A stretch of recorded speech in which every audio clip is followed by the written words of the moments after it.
Assalamualaikum warahmatullahi wabarakatuh. Perkenalkan, nama saya Dena Aulia Bilkisafa, NIM T 2019-8032 dari kelas Tadris Biologi 1, Institut Agama Islam Negeri Jember. Di sini saya akan menjelaskan sedikit tentang fotorespirasi. Apa sih fotorespirasi itu? Fotorespirasi adalah sejenis respirasi tumbuhan yang dibangkitkan oleh penerimaan cahaya yang diterima oleh daun. Kebutuhan energi dan ketersediaan oksigen dalam sel juga mempengaruhi fotorespirasi. Fotorespirasi sebagai proses perombakan karbohidrat dalam tumbuhan dengan pemanfaatan CO2 dan O2 dengan bantuan panas matahari untuk menghasilkan energi dengan rumus kimia C6H12O6. Fotorespirasi pertama kali didemonstrasikan oleh Dr. ahli fisiologi tumbuhan bangsa Amerika dalam penelitian yang dimulai pada pertengahan tahun 1950-an. Fotorespirasi dapat berlangsung bersama-sama dengan respirasi biasa, yakni glikolisis, daur Krebs, dan rantai respirasi. Laju fotorespirasi dari daun yang mendapatkan sinar secara teknis sangat sulit diukur dengan tepat, karena sebagian dari karbon dioksida yang dihasilkan daun akan diikat kembali dalam fotosintesis. Titik kompensasi karbon dioksida adalah besaran laju fotorespirasi. Titik kompensasi karbon dioksida yang dihasilkan respirasi seimbang dengan banyaknya karbon dioksida yang difiksasi fotosintesis. Dengan kata lain, laju fiksasi karbon dioksida dalam fotosintesis sama besar dengan laju produksi karbon dioksida dalam respirasi. Selanjutnya yaitu mekanisme fotorespirasi. Fotorespirasi juga disebut asimilasi cahaya oksidatif. Proses fotorespirasi merupakan cabang dari jalur glikolat. Enzim utama yang terlibat adalah enzim yang sama dalam proses reaksi gelap fotosintesis. Proses ini terjadi pada stroma dan didukung oleh peroksisom dan mitokondria. Pada saat fotorespirasi, sisi yang aktif pada rubisco yaitu pada sisi oksigenase dan bukan karbon dioksida yang mengikat dengan karboksilase ribulosa 1,5 bifosfat. Jika kadar karbon dioksida dalam sel rendah, ribulosa 1,5 bifosfat akan dipecah oleh rubisco menjadi P-glikolat dan P-gliserat. P-gliserat akan didefosforilasi oleh ADP membentuki ATP. P-glikolat memasuki proses agak rumit menuju peroksisoma, lalu mitokondria, kemudian kembali ke peroksisoma untuk diubah menjadi serin, lalu gliserat. Gliserat masuk ke kloroplas untuk diproses secara normal oleh siklus Kelvin. Sebagian karbon dioksida yang dihasilkan dalam reaksi ini dilepaskan. Sisanya dikembalikan ke kloroplas untuk ikut serta dalam fotosintesis. Fotorespirasi pada tumbuhan C3. Tumbuhan C3 memiliki laju fotorespirasi tinggi. Reaksi fotorespirasi pada tumbuhan C3 dimungkinkan terjadi karena pada tumbuhan C3 fungsi ganda rubisco, yakni untuk mengikat karbon dioksida dan mengaktifkan oksigenase untuk fotorespirasi.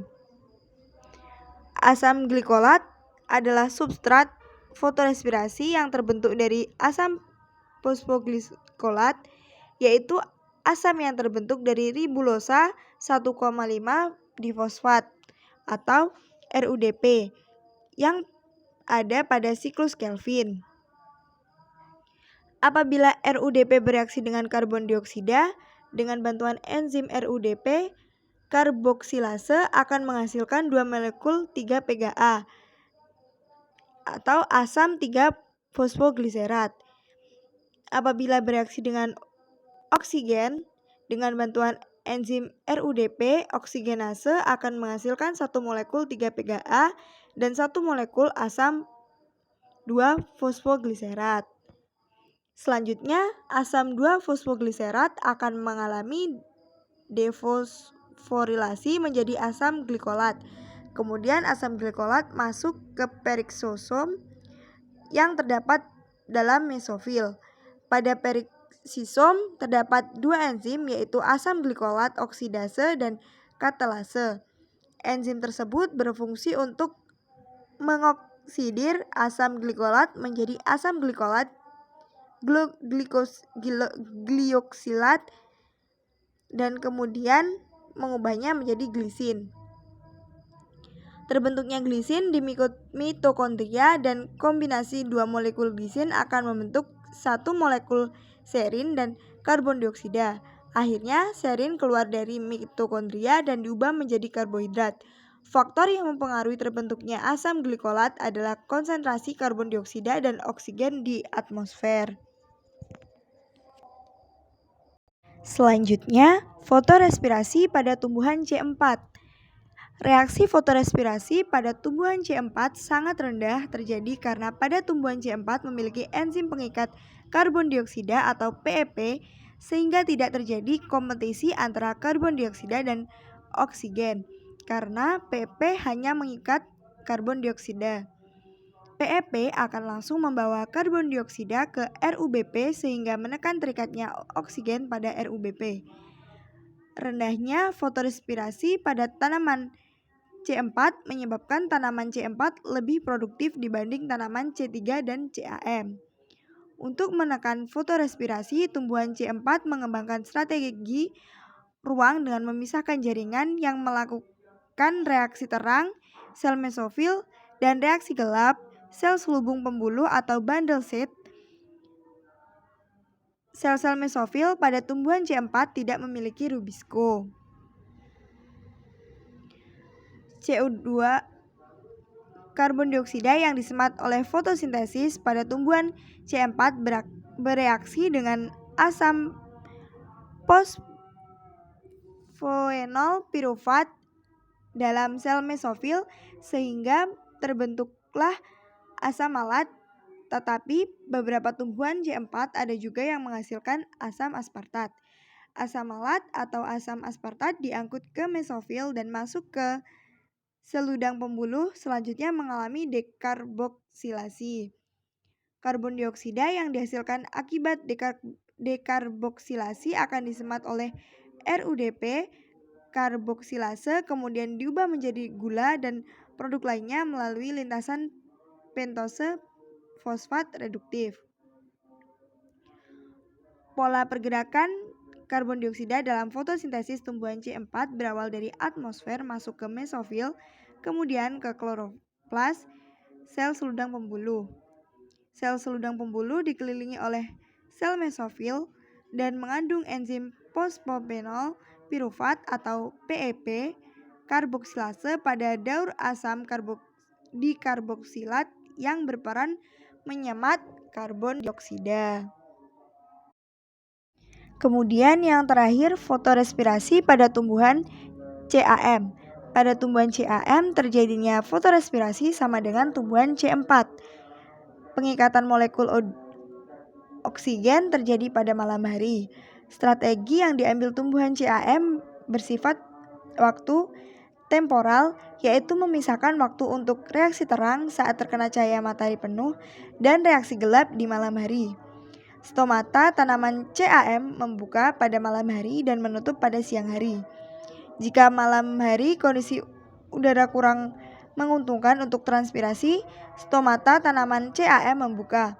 Karbon dioksida berdifusi ke dalam daun dan diikat oleh sistem PEP karboksilase untuk membentuk oksalosetat asid atau OAA dan malat. Malat lalu dipindahkan dari sitoplasma ke vakuola tengah sel-sel mesofil dan di sana asam ini terkumpul dalam jumlah besar. Sepanjang siang hari stomata menutup karena kehilangan air dan malat serta asam organik lain yang terkumpul di karboksilasi agar ada persediaan karbon dioksida yang langsung akan diikat oleh sel melalui daur Kelvin. Perbedaan tanaman C3, C4, dan CAM. Tanaman C3 lebih ada adaptif pada kondisi kandungan karbon dioksida atmosfer tinggi. Tanaman C4 adaptif di daerah panas dan kering, sedangkan tanaman CAM adaptif di daerah panas dan kering. Tanaman C3, enzim yang menyatukan karbon dioksida dengan RUBP, juga dapat mengikat oksigen pada saat bersamaan untuk proses fotorespirasi. Tanaman C4, CO2 diikat oleh PEP yang tidak dapat mengikat oksigen sehingga tidak terjadi kompetisi antara karbon dioksida dan oksigen. Sedangkan tanaman CAM pada malam hari asam malat tinggi, pada siang hari asam malat rendah lintasan. Tanaman C3 karbon dioksida masuk ke siklus Kelvin secara langsung. Tanaman C4 tidak mengikat karbon dioksida secara langsung, dan tanaman CAM tidak mengikat karbon dioksida secara langsung. Kemudian tanaman C3 disebut tumbuhan C3 karena senyawa awal yang terbentuk berkarbon 3, fosfogliserat.